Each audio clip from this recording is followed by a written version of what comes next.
Hi viewers, welcome to our channel.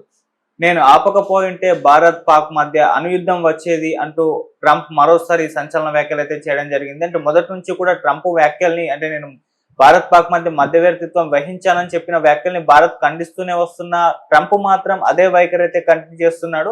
ఇప్పుడు కూడా అయితే ఇటువంటి కామెంట్స్ అయితే చేయడం జరిగింది.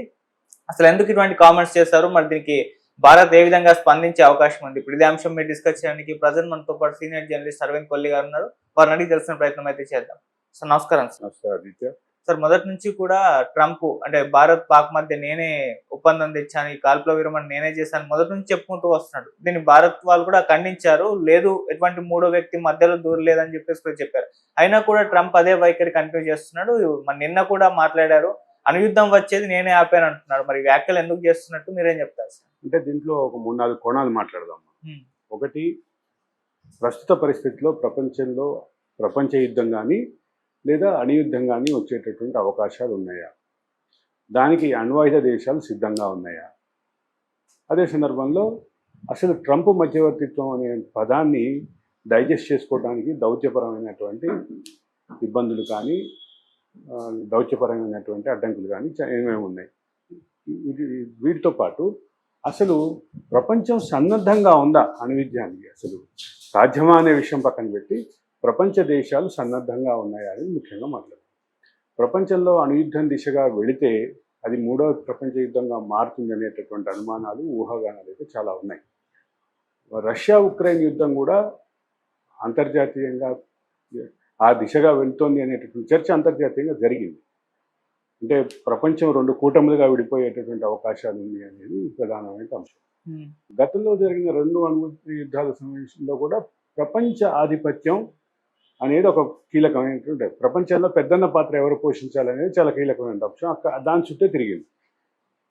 అయితే ఆ స్థాయి పోయి ఇప్పుడు మొత్తం వాణిజ్య యుద్ధం జరుగుతుంది.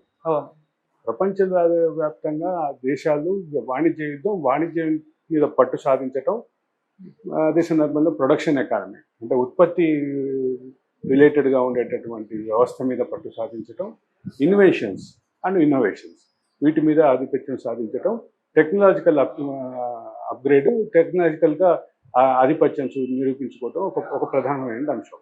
దీని చుట్టూ ఎక్కువగా తిరుగుతుందని చెప్పక తప్పదు.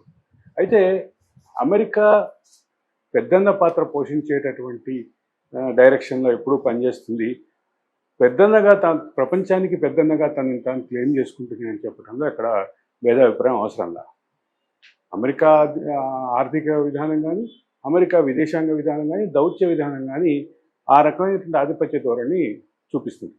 ఈ మధ్య కాలంలో 2-3 వీడియోలో కూడా నేను చెప్పాను, ప్లస్ వ్యక్తిగతంగా మన సంభాషణలో కూడా మాట్లాడుకున్నాం. ఏ రాజకీయ ఘటన జరిగినా, ఏ వాణిజ్య ఘటన జరిగినా, ఏ దౌత్యపరమైనటువంటి ఘటన జరిగినా, ఏ డెవలప్మెంట్ జరిగినా, ఏ రకమైనటువంటి ముందడుగు పడినా అది తమ కేంద్రంగా ఉండాలి అని అమెరికా భావించేటటువంటి మనస్తత్వం ఉంటుంది. అక్కడ అందులో భాగమే ప్రపంచ యుద్ధంగా మారేటటువంటి భారత్ పాకిస్తాన్ యుద్ధాన్ని నేను ఆపాను అని చెప్పడం. అంటే ఒకటి, ప్రపంచ యుద్ధంగా మారేటటువంటి అవకాశం ఉంది, అణుయుద్ధంగా మారేట అవకాశం ఉంది, దాన్ని మ్యాగ్నిఫై చేసేటటువంటి అంశం. దాన్ని రిజాల్వ్ దిశగా నేను తీసుకెళ్ళి సీజ్ ఫైర్కి ఒప్పించాను, 2 దేశాలను ఒత్తిడి చేసి ఒప్పించాను. ట్రంప్ మాటల్లో కూడా చాలా క్లియర్గా ఉంది, ఒత్తిడి చేసి ఒప్పించాను. అమెరికాతో ఉన్న వాణిజ్య సంబంధాలు అన్నిటినీ క్లోజ్ చేసుకోవడానికి సిద్ధపడితేనే మీరు యుద్ధం కొనసాగించండి అని చెప్పడం చూస్తున్నాం. ఈ పర్టికులర్ అంశంలో అంటే అమెరికా ఆధిపత్యం ఏదైతే చూపించడానికి ప్రయత్నం చేస్తుందని మాట్లాడుకుంటున్నామో దాన్ని కొనసాగింపు ఇది అని చెప్పక తప్పదు. ఇక వాస్తవ పరిస్థితికి వద్దాం. పాకిస్తాన్ యుద్ధం కొనసాగించడానికి పాకిస్తాన్కు ఉన్నటువంటి శక్తియుక్తులు, పాకిస్తాన్కు ఉన్నటువంటి వనరులు సరిపోయే దిశగా లేవు అనేది చాలా క్లియర్. అదే సందర్భంలో అణువాయుధం కలిగి ఉండటం అనే దాన్ని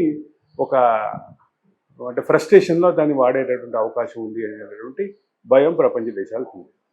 దీంట్లో మొదటి భాగంకి వద్దాం. అమెరికా ప్రపంచ ఆధిపత్యము, అదే సందర్భంలో పాకిస్తాన్ యుద్ధం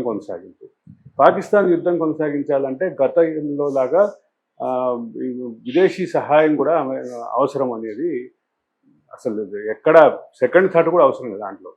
ప్రపంచ ఆర్థిక వ్యవస్థ అంతా స్టెబిలైజ్ దిశగా ఊగిసలాటగా ఉన్నప్పటికీ పాకిస్తాన్ ఆర్థిక వ్యవస్థ అసలు ఎటువంటి అనుమానం లేకుండా కన్జ్యూమర్ ఎకానమీ పడిపోయింది, వినియోగ వస్తువుల విలువలు భారీగా పడిపోయినాయి, సర్వీసెస్ రంగంలో కూడా భారీగా ధరలు పెరిగిపోయినటువంటి పరిస్థితిలో ఉంది.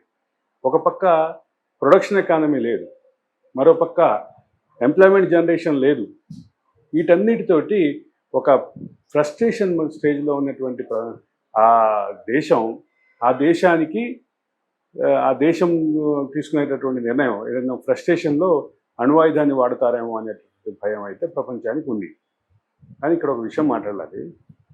అసలు ప్రపంచంలో అణ్వాయుధ దేశంగా పాకిస్తాన్ నిలబడటానికి అమెరికా సహకారం లేదా? అమెరికా అనేటటువంటి అగ్రరాజ్యం అండలేకుండా పాకిస్తాన్ అణ్వాయుధ దేశంగా మారిందా? ఇవాళ అది లేని పరిస్థితి ఊహించండి, ఇది మారేటటువంటి అవకాశం ఉందా? క్లియర్. అంటే పాకిస్తాన్ని అడుగడుగున అండగా ఉండి నడిపినటువంటి అమెరికా ఈ రోజు వచ్చి మేము మానుకోమంటున్నాము అని చెప్పి మేము బెదిరించి చేశాము అని చెప్తున్నటువంటి పరిస్థితి వస్తుంది. దీంతోపాటు అన్నిటికంటే ముఖ్యమైనటువంటి ఇంకో అంశం ఉంది. అదేంటంటే అసలు పాకిస్తాన్ అణ్వాయుధాన్ని వాడేటటువంటి అవకాశం వస్తే దానికి ఖచ్చితంగా పాకిస్తాన్ నైతిక బాధ్యత ఉంటున్నాం. పాకిస్తాన్తో పాటు అమెరికా నైతిక బాధ్యత వహించాలి.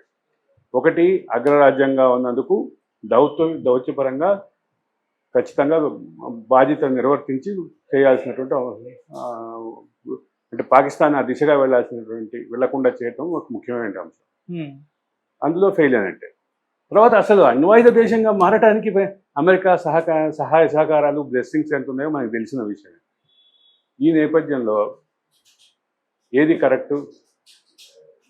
పాకిస్తాన్ మీద ఒత్తిడి తీసుకొచ్చి పాకిస్తాన్ నిరోధించాల్సినటువంటి బాధ్యత ఖచ్చితంగా ఆ ఫ్రస్ట్రేషన్ మూడ్లోకి వెళ్ళినప్పుడు ఆ నిర్ణయం తీసుకోకుండా నిర్వహించాల్సిన బాధ్యత ఖచ్చితంగా అమెరికా తన బాధ్యతను నిర్వర్తించింది, కానీ తన నైతిక బాధ్యతను నిర్వర్తించింది, కానీ అంతకంటే పెద్దగా ఏమీ ప్రపంచాన్ని ఉద్ధరించే పని చేశామని చెప్పుకోవడానికి ట్రంప్కి కానీ అమెరికాకు కానీ ఆ అవకాశం లేదు. అదే సందర్భంలో భారత ప్రతినిధి బృందం వెళ్ళింది. అమెరికాలో తిరుగుతున్న ప్రతినిధి బృందానికి నాకు తెలిసినంత వరకు శశి థరూర్ నాయకత్వం వహిస్తున్నారు. శశి థరూర్ అమెరికా ఉపాధ్యక్షుడు వాన్స్ భేటీ సందర్భంగా చాలా క్లియర్గా వచ్చినటువంటి అంశం ఏంటంటే, అమెరికాని మీరు నిర్వర్తించండి, మీరు పాకిస్తాన్ని నిరోధించండి, పాకిస్తాన్ని మీరు నిరోధిస్తే మాత్రమే మనం ఆ దిశగా వెళ్ళేటటువంటి ప్రయత్నాన్ని ప్రపంచాన్ని రక్షించేటటువంటి అవకాశం ఉంది. అదే సందర్భంలో భారత్ అన్ని విధాలుగా సమాధానం చెప్పడానికి సిద్ధంగా ఉంది. భారత్ ఏం వెనక్కి పోవట్లేదు, కానీ అణ్వాయుధం అనేటటువంటి దాన్ని వాడకుండా నిరోధించడం ప్రపంచ ప్రయోజనాల దృష్ట్యా అవసరం. ఇది క్లియర్. ఇక్కడ ఈ అంశాన్ని భారత్ స్పష్టంగా చెప్పింది. భారత్ పాకిస్తాన్ని నిరోధించడానికి రెండు దేశాల మీద ఒత్తిడి తెచ్చాను అనేటటువంటి నిర్ణయం కంటే ముందు అంతకంటే ముఖ్యంగా ఆలోచించాల్సినటువంటి ఇంకో అంశం ఉంది. అదే ప్రపంచ దౌత్య వ్యవహారాల్లో పెద్దన్నగా చెప్పుకునేటటువంటి అమెరికా తన పాత్రను పోషించిందే తప్ప ప్రపంచాన్ని ఉద్ధరించలే. సార్, ఇటు